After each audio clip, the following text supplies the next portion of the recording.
Yes, folks, this is OG's Gunsmithing. What I'm doing, I know it's going to be a little shaky, and I'm sorry, and I apologize. But this is what you do when you first walk in the shop here. I'm going to give you a tour. I know I got some messages and stuff like that.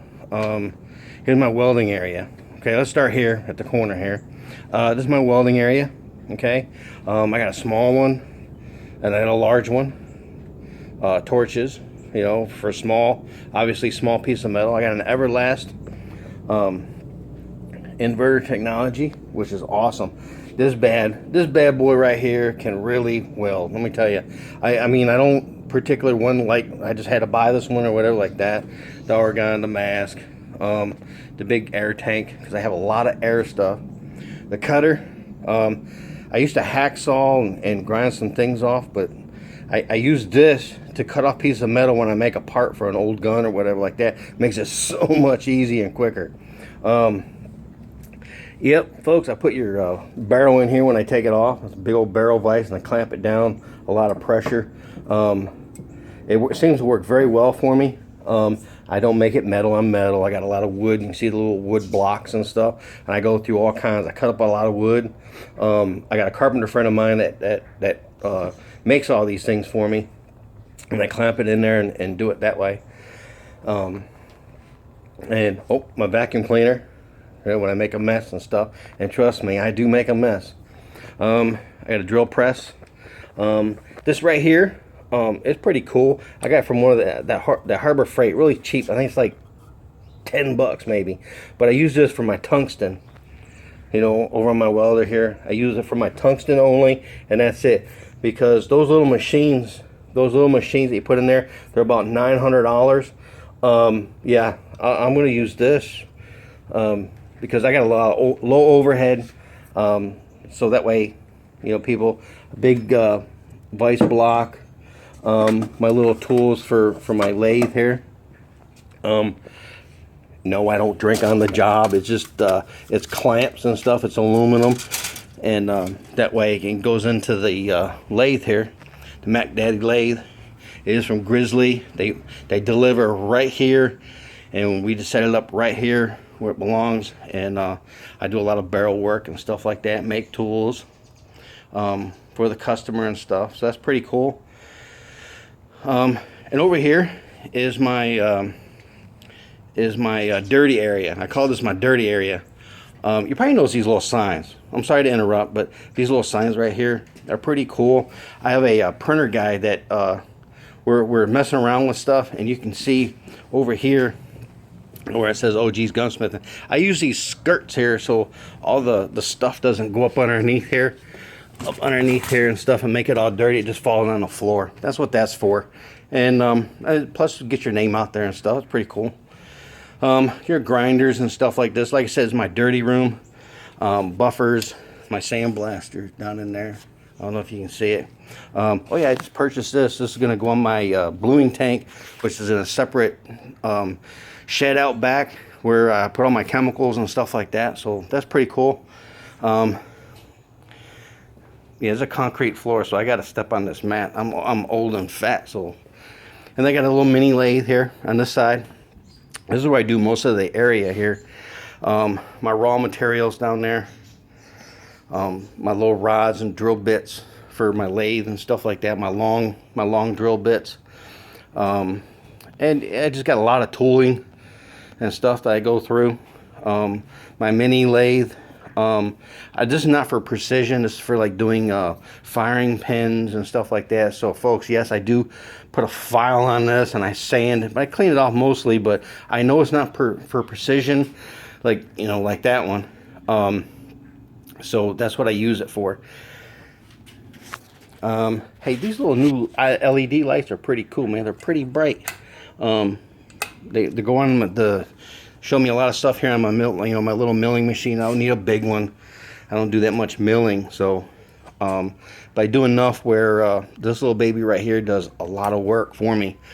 I blew a fuse here one time, and after that, it's been doing pretty good.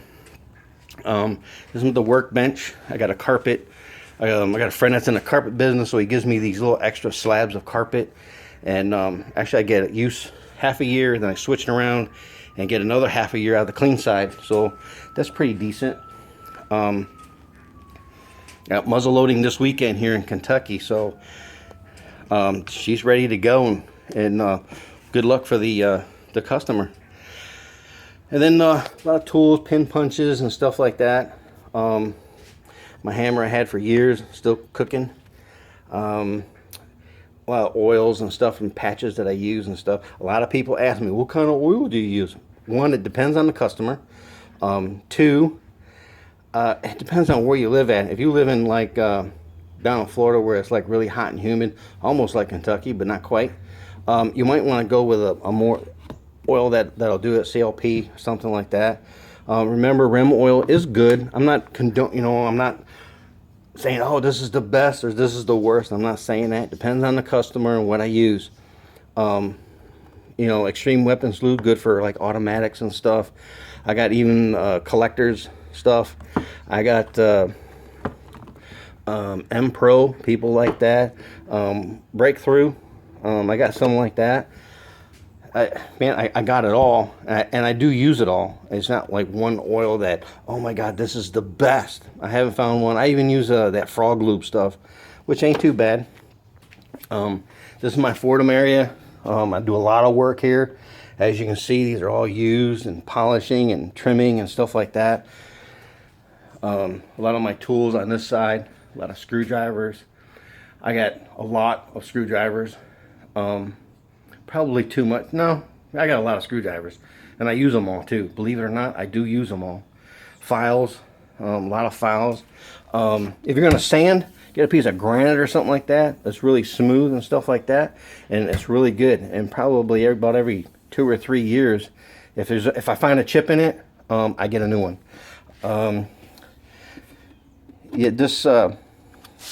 This turbo sonic cleaner, I used it probably 3 times. I rather just scrub it clean. It doesn't really, it loosens it up. We have to scrub it anyway, so some people go by it. I'm not saying it's bad. I'm not saying it's good. It's just whatever you choose, you do it.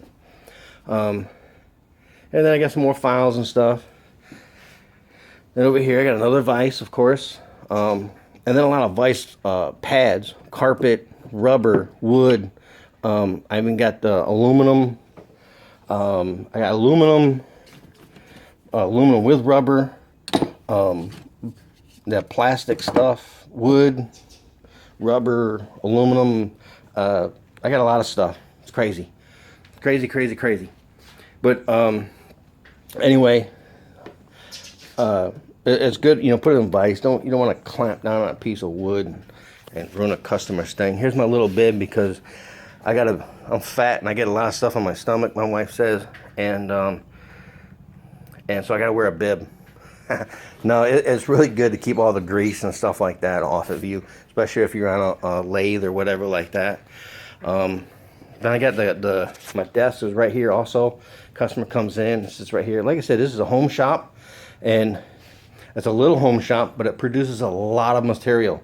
It does a lot of good work, and we have a good time out here. And then I have my storage stuff. Very important, people. Very, very important. It's becoming bow season here in Kentucky, so I'm practicing. And then I got some extra stuff here. And my wife paints, and she gives me all this stuff. Actually, folks, this was in a fire. I don't know, can you see that picture? I'm not sure if I can. If you get on my Facebook web, you can see a good picture of it. It's burnt up. It's burnt. It's beyond. You can't fire it again. It's that burnt up. I restored it for the guy, and he said he didn't want it anymore. So I told him I was going to hang it in the shop, and there it is. It'll never leave from that wall unless I move someplace else, and I'm going to still put it on the wall. I think it's really cool. And believe it or not, Flintlock's a lot of history. So there we go. Little things right here. Of course, you have to have that, the ATF and stuff. And then we're back over here. We're going to look at all this back in here. A lot of stuff. Like I said, it's a small shop and things are cluttered, yes. But it produces a lot of material. So if you have any questions, please write. If you have any questions about a particular item or whatever like that, please just, subscribe down below. We're gonna look at me. Ah, there we go. Oh, a selfie. Subscribe down below. And give me your, hey, you suck. Whatever. Thank you in advance. So gunsmithing, man, it's fun. It's great. Having a good time. If you have any questions or anything like that, please ask. Take care. God bless.